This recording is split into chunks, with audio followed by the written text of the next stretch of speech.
उनके पांव की तरफ घट कर। जो आज्ञा भ्राता जी।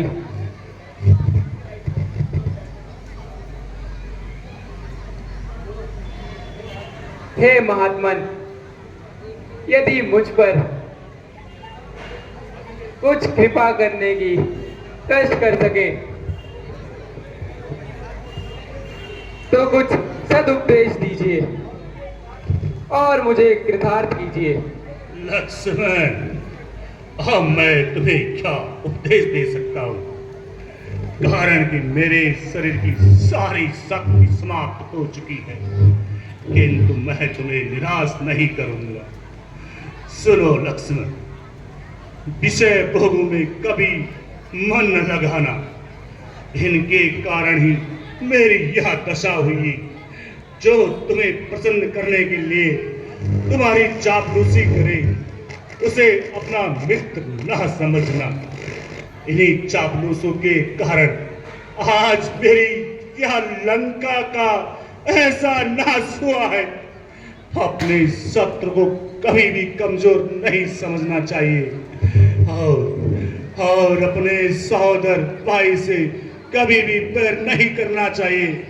आज का काम कल पर नहीं छोड़ना चाहिए। मैं यदि चाहता तो स्वर्ग तक सोने की सीढ़ियां भी लगा सकता था, किंतु मेरी सारी इच्छाएं मन में ही रह गई। अच्छे कार्य में विलंब तथा बुरे काम में जल्दी ना करना। अच्छा, मैं अब नहीं कह सकता।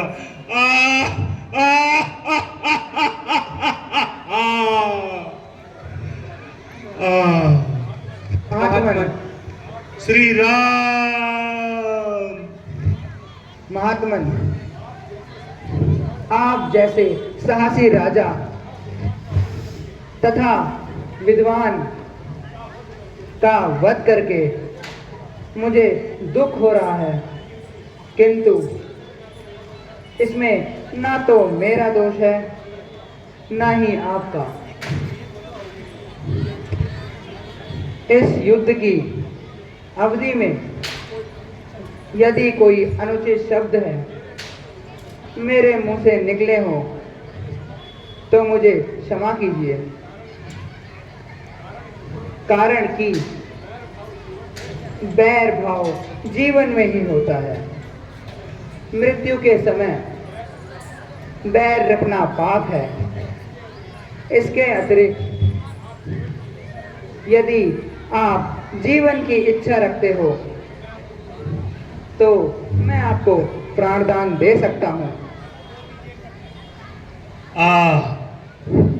धन्य भगवान, धन्य।